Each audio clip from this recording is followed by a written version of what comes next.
ನಮಸ್ಕಾರ ಗೆಳೆಯರೇ, ತಮ್ಗೆಲ್ರಿಗೂ ಪ್ರಜಾ ಇನ್ಫೋ ಚಾನೆಲ್ಗೆ ಸ್ವಾಗತ. ಸೊ ಗೆಳೆಯರೇ, ಒಂದು ವೇಳೆ ನಿಮಗೆ ನಿಮ್ಮ ದೇಶ ಪ್ರಗತಿ ಮಾಡುತ್ತಿದೆ ಅಥವಾ ಇಲ್ಲ ಅನ್ನೋದನ್ನು ತಿಳ್ಕೋಬೇಕು ಅಂದರೆ ಆಗ ನೀವು ಈ ರೀತಿಯಾಗಿ ಅದನ್ನು ಪತ್ತೆ ಹಚ್ಚಬಹುದು. ಅದು ಹೆಂಗಂದರೆ, ನಿಮ್ಮ ದೇಶದಲ್ಲಿ ಯಾವುದೇ ಹೊಸ ಟೆಕ್ನಾಲಜಿ ಅಭಿವೃದ್ಧಿಪಡಿಸಲಾಗಿರುವುದರ ಪ್ರಶಂಸೆಯನ್ನು ಜಗತ್ತಿನಾದ್ಯಂತ ಬಹಳಷ್ಟು ಅಡ್ವಾನ್ಸ್ಡ್ ದೇಶಗಳು ಶುರು ಮಾಡಿರಬೇಕು. ಜೊತೆಗೇನೆ ಅವರು ಪಬ್ಲಿಕಲ್ಲಿ ಬಂದು ನಾವು ಯಾವುದೇ ಒಂದು ನೆಗೋಷಿಯೇಷನ್ಸ್ ಇಲ್ಲದೆ ನಿಮ್ಮ ಈ ಟೆಕ್ನಾಲಜಿಯನ್ನು ಖರೀದಿಸುತ್ತೇವೆ ಅಂತ ಹೇಳುವಂತರಾಗಿರಬೇಕು. ಹಾಗೂ ಯಾವ ಬೆಲೆಗೆ ನೀವು ನಮಗೆ ಮಾರಾಟ ಮಾಡಲು ಬಯಸ್ತಾ ಇದ್ದೀರಿ, ನಾವು ಅದೇ ಬೆಲೆಗೆ ಅದನ್ನು ಖರೀದಿಸುತ್ತೇವೆ. ಸೊ ಗೆಳೆಯರೆ, ಇವತ್ತಿನ ಭಾರತಕ್ಕೆ ಇದಕ್ಕಿಂತ ಉತ್ತಮವಾದ ಸುದ್ದಿ ಇನ್ನೊಂದಿಲ್ಲ. ಹಾಗೂ ನಾವು ಯಾವುದೇ ಬೇರೆ ದೇಶದ ಬಗ್ಗೆನೂ ಮಾತಾಡ್ತಾ ಇಲ್ಲ, ನಾವು ಮಾತಾಡ್ತಾ ಇರೋದು ನಮ್ಮ ಭಾರತದ ಬಗ್ಗೆ. ಯಾಕಂದ್ರೆ ರೀಸೆಂಟ್ಲಿ ಭಾರತದ ಮುಖಾಂತರ ಎಂಥ ಒಂದು ಏರ್ ಡಿಫೆನ್ಸ್ ಅನ್ನು ತಯಾರಿಸಲಾಗುತ್ತಿದೆ ಅಂದರೆ, ಇದನ್ನು ಇಸ್ರೇಲ್ನಂತಹ ದೇಶಗಳು ಈ ರೀತಿಯ ತಂತ್ರಜ್ಞಾನವನ್ನು ಭಾರತದಿಂದ ಮಾತ್ರ ಸಿದ್ಧಪಡಿಸಬಹುದು ಮತ್ತು ಅಮೆರಿಕ ಅಥವಾ ಬ್ರಿಟನ್ ಅಂತಹ ದೇಶಗಳಿಂದ ಅಲ್ಲ ಅಂತ ಇಸ್ರೇಲ್ ಭಾರತಕ್ಕೆ ಮೆಚ್ಚುಗೆ ವ್ಯಕ್ತಪಡಿಸುತ್ತಿದೆ. ಪೂರ್ತಿ ರಿಪೋರ್ಟ್ ಏನಿದೆ ಅನ್ನೋದನ್ನು ಈ ಒಂದು ಸಣ್ಣ ವಿಡಿಯೋದಲ್ಲಿ ತಿಳಿದುಕೊಳ್ಳೋಣ. ನಮಗೆ ಸಪೋರ್ಟ್ ಮಾಡುವುದಕ್ಕಾಗಿ ಈ ವಿಡಿಯೋನ ಒಂದು ಸಣ್ಣ ಲೈಕ್ ಹಾಗೂ ಚಾನೆಲನ್ನು ಸಬ್ಸ್ಕ್ರೈಬ್ ಮಾಡೋದನ್ನು ಮರೆಯದಿರಿ.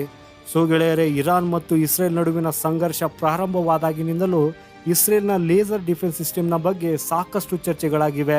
ಯಾಕಂದರೆ ಇದು ಎಂಥ ಒಂದು ಅಡ್ವಾನ್ಸ್ಡ್ ಸಿಸ್ಟಮ್ ಆಗಿದೆ ಅಂದರೆ, ಇರಾನ್ನಿಂದ ಬರುವ 99 ಮಿಸೈಲ್ಗಳನ್ನು ಗಾಳಿಯಲ್ಲೇ ಡಿಸ್ಟ್ರಾಯ್ ಮಾಡಿದೆ.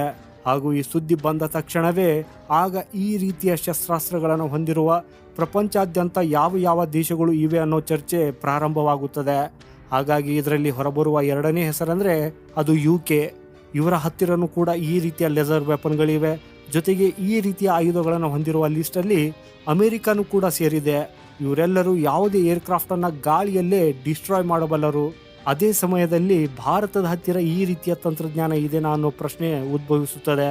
ಸೊ ಭಾರತವು ಈಗ ಬಳಸುತ್ತಿರುವ ತಂತ್ರಜ್ಞಾನಗಳು ರಷ್ಯಾದ S-400ನಂತೆಯೇ ಎಲ್ಲ ಇಂಪಾರ್ಟೆಂಟ್ ಆಗಿವೆ. ಆದರೆ ಕಳೆದ ಕೆಲವು ವರ್ಷಗಳಿಂದ ಭಾರತದ DRDO ಸಹ ದುರ್ಗಾಟು ಅನ್ನೋ ಹೆಸರಿನ ಇದೇ ರೀತಿಯ ಲೇಸರ್ ವೆಪನ್ನ ಮೇಲೆ ಕೆಲಸ ಮಾಡಲು ಶುರು ಮಾಡಿದೆ. ಆದರೆ ಈ ಡಿಫೆನ್ಸ್ ಸಿಸ್ಟಮ್ನ ಒಂದು ವಿಶೇಷತೆ ಅಂದರೆ, ಇದರೊಳಗಿನ ಯುದ್ಧದ ವೆಚ್ಚವು ಬಹಳಷ್ಟು ಕಡಿಮೆ ಇದೆ. ಎಕ್ಸ್ಪರ್ಟ್ಸ್ನ ಪ್ರಕಾರ ಒಂದು ವಾರನ ನಡೆಸುವ ಕಾಸ್ಟ್ ಕೇವಲ $3 ಆಗಿದೆ. ಆದರೆ ಇಸ್ರೇಲ್ನ ಐರನ್ ಡೋಮ್ ಸಿಸ್ಟಮ್ ಒಂದು ವಾರಗಾಗಿ ಸುಮಾರು $1 ಲಕ್ಷ ಖರ್ಚು ಮಾಡಿಸುತ್ತದೆ. ಬ್ರಿಟನ್ನ ವಾರ್ ಸಿಸ್ಟಮ್ ಪ್ರತಿ ಯುದ್ಧಕ್ಕೆ ಸುಮಾರು $10 ಖರ್ಚು ಮಾಡಿಸುತ್ತದೆ.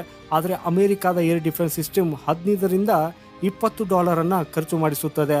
ಅದೇ ಇನ್ನು DRDO ಬಗ್ಗೆ ಹೇಳೋದಾದರೆ, ನಾವು ಸಿದ್ಧಪಡಿಸುತ್ತಿರುವ ದುರ್ಗಾಟು ಲೇಸರ್ ವೆಪನ್ ಕೇವಲ $3 ಗಾಳಿಯಲ್ಲಿ ಬರುವ ಯಾವುದೇ ಕ್ಷಿಪಣಿಯನ್ನು ನಾಶಪಡಿಸಬಲ್ಲದು. ಸೊ ಈ ಕಾರಣಕ್ಕಾಗಿಯೇ ಜಗತ್ತಿನಾದ್ಯಂತ ಭಾರತದ ಈ ಡಿಫೆನ್ಸ್ ಸಿಸ್ಟಮ್ನ ಬಗ್ಗೆ ಚರ್ಚೆ ಮಾಡಲಾಗುತ್ತಿದೆ. ಯಾಕಂದರೆ ನಾವು ಅದನ್ನು ಉತ್ಪಾದಿಸುವ ಬೆಲೆ ನಿಜವಾಗಿಯೂ ಶ್ಲಾಘನೀಯವಾಗಿದೆ. ಇತ್ತೀಚೆಗೆ ಭಾರತೀಯ ಶಸ್ತ್ರಾಸ್ತ್ರಗಳನ್ನು ರಷ್ಯಾ ಸೇರಿದಂತೆ ಎಲ್ಲ ನಾಟೋ ದೇಶಗಳು ಖರೀದಿಸಲು ಆಸಕ್ತಿ ತೋರಿಸಿರೋದು ನಿಮಗೆ ನೆನಪಿರಬಹುದು. ಯಾಕಂದರೆ ಭಾರತ ಅಂತಹ ಶಸ್ತ್ರಾಸ್ತ್ರಗಳನ್ನು ಬಹಳ ಕಡಿಮೆ ಬೆಲೆಗೆ ಉತ್ಪಾದಿಸುವುದರಿಂದ ಈಗ ಈ ದೇಶಗಳಿಗೆ ಒಂದು ಹೊಸ ಮಾರ್ಗ ತೆರೆದಿದೆ.